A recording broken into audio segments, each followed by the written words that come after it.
From the floor of the Power and Electricity World Africa 2018 conference and trade show, I'm very pleased to welcome a Ugandan entrepreneur, someone that's been involved in the electricity sector in Uganda for many, many years.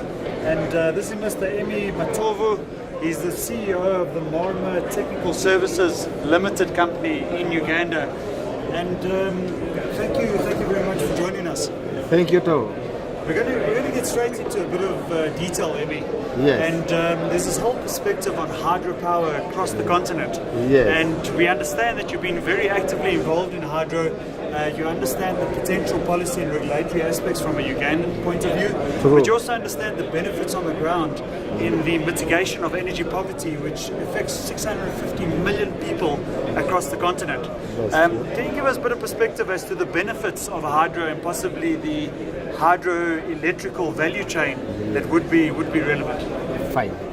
Thank you very much for coming me here and hosting. And first of all, thank you very much for inviting me for this conference, which has been beneficial, especially to the government of Uganda, and not only to the government, but also to our company, Marma Technical Services, which I'm heading.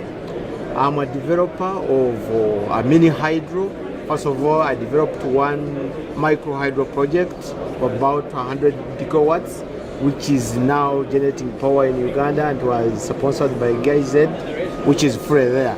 Now in the process, I'm developing a 2.5 megawatts, which already I've got a power purchase agreement from the government. That's a sizable hydro plant, and extending from 100 kilowatt Yes. into 2.5 megawatt is quite a step. True. What have been the benefits associated with the design and the commissioning of these hydro plants? I know the 2.5 is not commissioned yet, but who benefits from this? Are you serving a portion of the population that have been non-electrified up to now, or is it existing in electrification? So it's a rectification. That power which I'm going to generate is going to be going to the national grid, which the national grid is going to help a lot of population. In fact, right now, Uganda is only electrified by 12% electrification. 12%? 12% electrification. It's very low. We need it more. We've done at least several power distribution lines, at least which is about 80%. But access of power to people into their houses is still a challenge.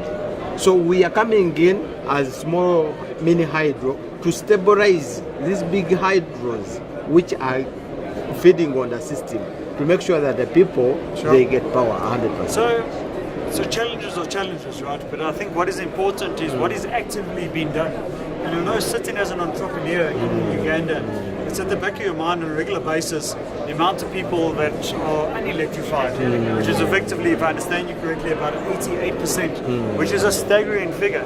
So what are the steps that can be taken? What is the value you can bring to those people in terms of hydro? Maybe in the terms of maybe something around distributed energy or a microgrid environment as one of the technologies? Yeah, we have come up with two solutions. One, in fact, is to sensitize people, to make sure that they put power into their houses. And I've been involved, I myself or my company, to make sure that we wire people's houses on a credit facility and even connect them direct to the grid so that they can get access. That program is already there and we've got that technology which is already developing. And the second, we have also started doing off-grids, whereby we are going to be distributing and giving power on where there is no existing grid, so that we can help. Emmy, how about we stop the transmission infrastructure development in Uganda completely, and we just focused on distributed or decentralized energy generation? Is that not a feasible option?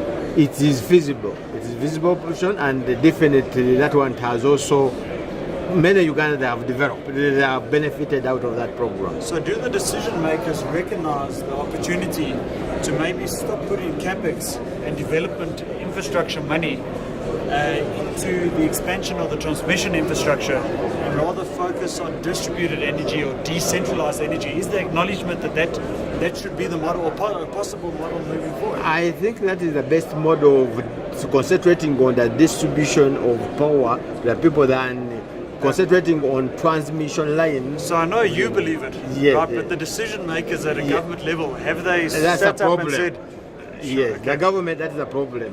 The problem are focusing on transmission lining, taking everywhere, flying over people's houses, whereas they have not distributed to individual houses, which people they need power to be used. I'm with you.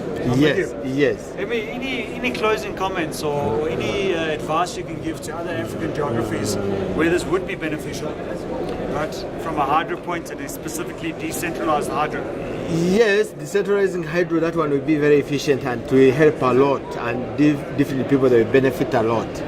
But what we have to do is the government to at least adjust their policies to make sure that at least they match, and even people who are funding, especially in these big projects, at least to adjust all their stringent, what I can say, their conditions, which should be favorable both to our government and to private developers. Good. Well, Yeah. ladies and gentlemen, from Power and Electricity World Africa 2018, you've heard it from the horse's mouth from Uganda. This gentleman is actively developing and commissioning projects, and as we stand now, we identify a huge opportunity for hydropower, not only in Uganda but across the continent. But as he correctly states, we have to focus a bit on policy, make sure that the necessary policy is in place. But let's not wait for policy. Let's get a few pilot programs up and running, and that will inform policy in a very short period of time to actually get the actionable steps that are required on the ground. Mr. Emmy Matovu, CEO, Morima Technical Services Limited in Uganda, I thank you very much for your insights and your time.